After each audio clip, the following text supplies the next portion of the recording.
two approaches that you want to avoid when thinking about your next career move. So we're almost at the end of the year. A lot of people are thinking about, what they want to do next year. Some of you guys are saying you'd like to start New Year's resolutions, or at least you would like to have a plan for the new year. You have these things that you want to change, but at the same time, you're not quite sure exactly what that change is. And then it's like you can't take any action because you haven't figured out that new direction, hence trying to figure out that next career move. And so there are two approaches that I'm seeing a lot of you guys taking, and neither of them will work. So really, really important to be aware of them. I'm going to share those with you in just a second, but first, let me know if you are here. And of course, let me know what questions you have as we go through. In case you don't know me, I'm Dahlia, and I help professionals to find careers that both pay them a lot of money and also bring them fulfillment, and allow them to do work that they really love to do, where they can feel excited to get out of bed in the morning.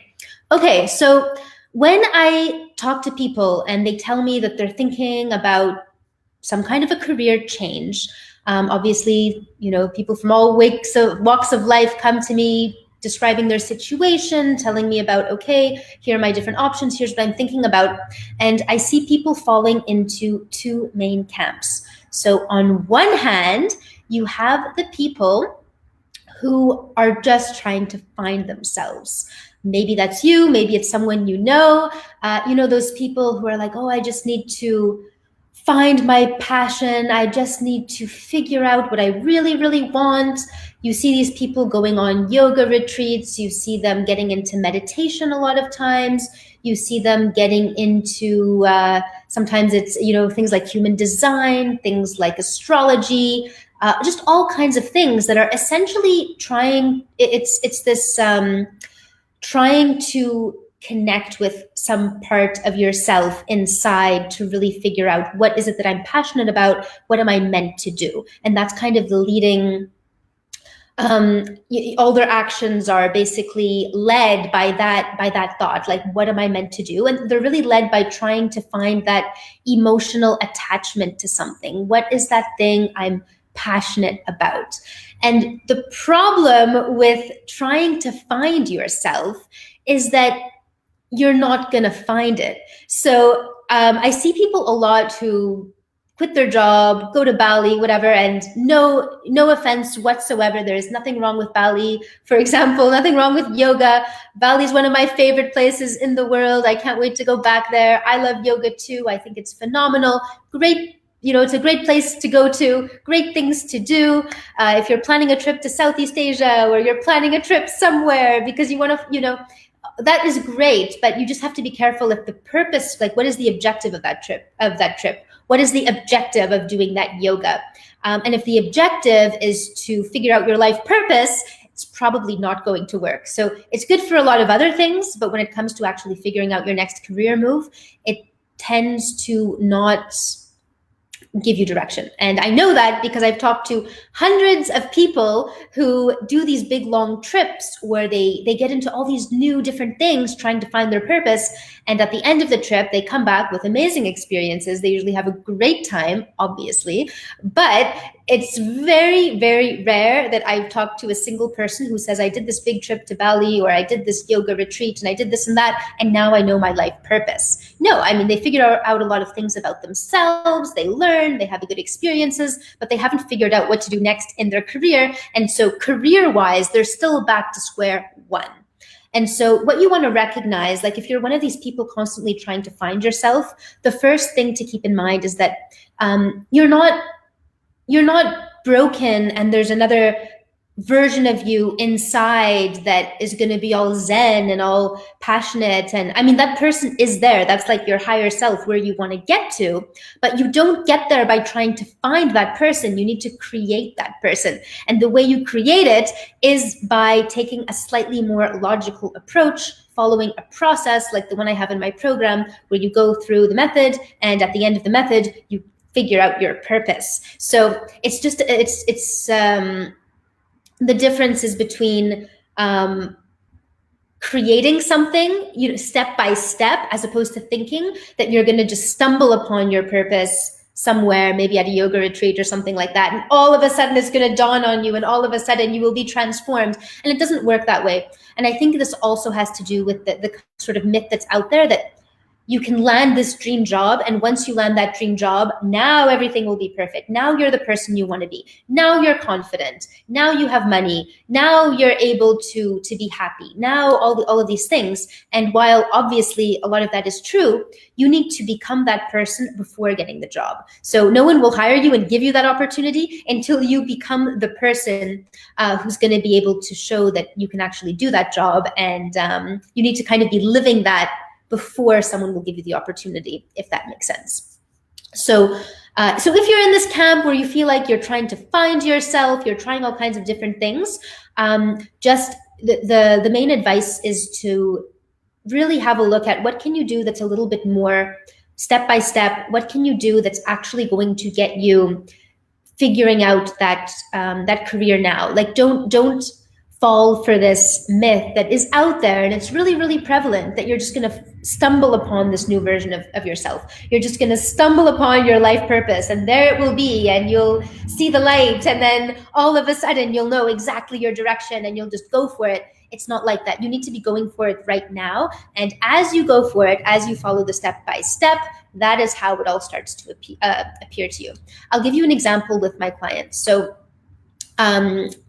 I have a client, for example, who, when she came to me, she had so many different ideas. Like, ideas was not the problem. She had so many different, maybe she was going to start a business. Maybe the business could do one of 20 different things. She wasn't sure which one, or maybe actually she wanted to work for a different type of company. So many ideas. But the point was that the time was going by and she wasn't actually moving forward on any one of those ideas, which is incredibly frustrating for her, and I'm sure for most of you guys who are used to being productive people. You're high-powered professionals. You don't want to waste time just kind of thinking about ideas and not actually taking action on any of them, right?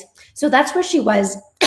And then she started the process, and within just 10 days time, she'd figured out, okay, this is it. This is my mission. And she found that purpose. But it came to her via following this step-by-step process versus just thinking about it and, coming up with even more ideas, but not actually advancing on any one of them. And so now her mission is to save the world from plastic, and she is doing just that in her company. Okay, so let me know below if you feel like this has happened to you. Sorry, where you're trying to find out your purpose, where you're trying different things and you're feeling like, oh, when will it dawn on me? Let me know. And then the second type of person I see is pretty much the exact opposite of that, where I also see people who it's like the passion is gone. They're not feeling anything, and they're just trying to be so logical about their careers, which is also not good, because what happens with those people is they're always trying to think about, well, what makes sense? And these are the people I see who they think in their minds it makes sense, but actually it's completely crazy. Things like, well, I don't really like my job, but I'm going to stick around 2 years because I've been told that 2 years is that chunk of time that looks good on my resume. And if I stay shorter than that, people will think I just hop around and I'm not really loyal or something like this. I don't know, correct me. What is the myth, you guys, with that 2-year thing on your CV? I've heard that quite a lot. Is it 2, 3 years, 1 year? I don't know. But if you're not happy, you need to start taking moves in a new direction, not sticking around because someone told you that's going to look good on this piece of paper. So I see people just trying to rationalize things like that. So they'll stay longer somewhere where they don't want to be, or they switch to something. This is where I even see people getting new degrees because they're going, well, it doesn't seem like it's working where I am right now. I guess if I want to start something new, I guess that means I need another degree. They waste years and hundreds of thousands of dollars on new degrees. And at the end of it, sometimes they still can't get a job, number one. But number two, even if they do get that job, then they realize they don't love that job either. And now they've given up all this money that they could have been earning if they had continued to work. So you just want to be aware of all these things. If you're the kind of person who's just very, very logical and you're just trying to think, okay, what's my next move here? Does this make sense? Does that make sense? And it's like there's no more energy about it. There's no more passion about it. You need to go to Bali and you need to get on that plane. You need to go and do that yoga, or you need to go and no, you don't need to go to Bali, obviously. But you need to do something that gets you more in tune with what really makes you enthusiastic. What is there that you are excited about? And a lot of times, like with my clients, when they go through this process, the ones who are really logical about things, usually the thing that they come up with that they realize is what they're really passionate about is nothing they would have ever even thought about before. It's not an actual job sometimes. Sometimes it's a job that they create for themselves. But if they had remained logical and remained just going, okay, well, so and so says I should do this, so I guess that's what I'll do. Or I guess I should do another degree, climb another ladder.